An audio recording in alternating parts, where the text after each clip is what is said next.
You want it now? Is it clean? You want it now, yeah? Yeah, go on then. Yeah. Go on, Right then, a quick. Unfortunately, fell out with Trevor Francis, and I did everything I could to get back in the team, playing really well in the reserves. It wasn't happening. Got a call. He said I'd turned down loads of moves to Wolves, Watford over the years. Loads of moves I turned down, and I just wanted to start Blues. I thought I'd outlast Trevor, but obviously it didn't happen. And he just said Oxford have come in, they're in the Championship and against Blues and blah blah. I said, what they're offering, I'll go and speak to them.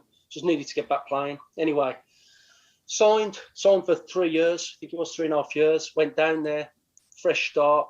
Keep me out of trouble. Because I was always involved in a lot of trouble living in Birmingham. And great club, family club. Got on with everyone. Big Kev Francis was down there, and good friend of mine.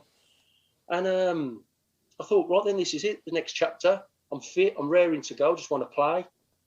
So we're playing Chelsea in the FA Cup. I think Chelsea were the olders. I think at the Manor. We're playing at the Manor Ground on the Tuesday or the Wednesday in the week, and we're training. We went training on the Monday morning, and as you know, all the players are there, just kicking a ball around, a cup of tea, having a chat, and lovely weather, lovely setting in Oxford. And next thing you know, this guy appears, big guy, in a 3/4 jacket. And he starts swearing, and this was about 9:30 in the morning, believe it or not. So all the lads are backing off now, moving away, telling him to get away, get security, even though we didn't have security. Get security, get someone, get him away. And he was swearing, and next thing you know, he's gone into his jacket and pulled out a kosh. Right? So, and I didn't think anything of it. I'm thinking, well, he's obviously off his nuts. And so he started waving his kosh around, like this, wow. And all the lads are backing off now. Well, I've backed off behind this guy. I'm thinking, well, whatever happens, he ain't going to do nothing. And so he's put the kosh away, he starts swearing. Next thing you know, he's gone into his jacket again, he's pulled out a gun. So, obviously, things change, don't they, when you see a shooter? Don't know if anyone's ever had a gun pulled out on him. No, not recently. No. So he's pulled out this shooter. And all the lads now are screaming, like, darting off, running. And I'm thinking, well, what? I don't know anyone really. I don't know Kevin. I think, well, what do I do? So I turned round, looked at me, and pointed the gun at me. And I've gone, I can't believe this. I said, I've only been here a day, or two or 3 days. So these are pulling out a shooter on me. Oh, I can't believe it. So next thing you know, I've started to jog, and he's coming after me now with a gun. Right? He's coming after me with the gun. All I've heard is bang. I've gone, what was that? Was that a shot?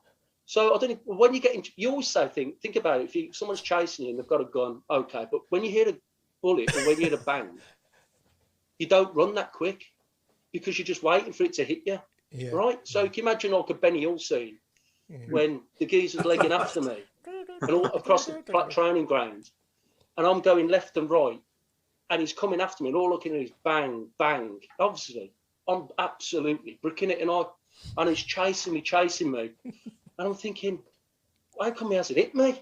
I'm literally like nearly crying now. So I kept on running, I'm running, bang, bang, and he's still coming.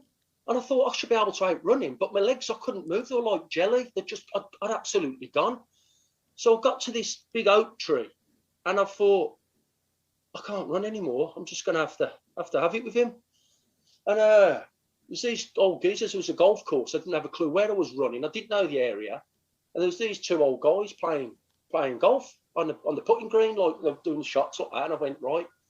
So I've just run over to the green, grabbed the geezer's putter off him, and said, mate, I said, I've got to have this. And he was obviously, you can imagine what he was saying to me. He was going, mental thief, stop.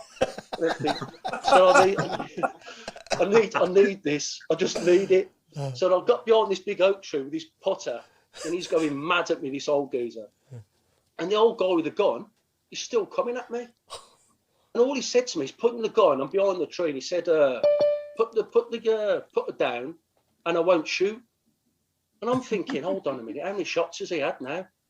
I'm going to take me. Look, I'm going to risk it. He must have had about 6 shots, and I'm like, my adrenaline's pumping around, thoughts all going through my mind. I'm thinking. So I've got the golf club, and I've said, look, listen, let's go then.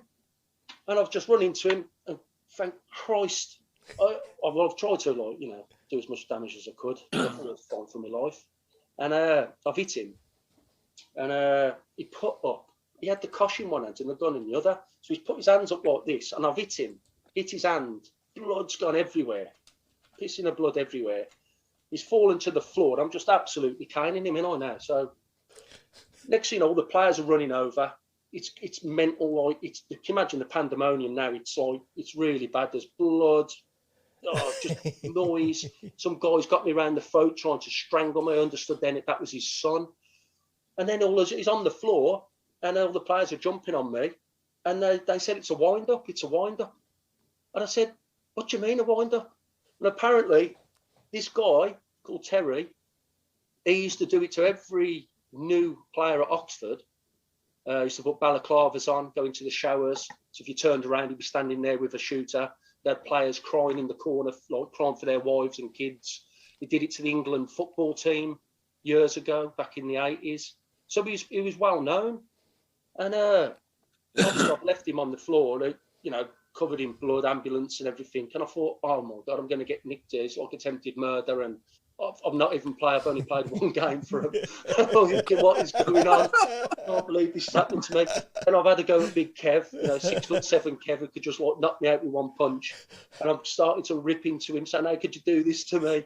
And then it was just absolute nuts, really bad. He made all the papers down there. And anyway, as time went on, I got a letter from the guy I hit, suing me then for loss of earnings. He was a window cleaner by trade, and he couldn't work for 6 months because I smashed his hands into bits. And I'm thinking, this can't get any worse for me. I've had a bill come in from the old guy off the golf course, 145 quid for a putter. I don't even play golf. I ain't got a clue what was going on, how much the golf clubs are worth.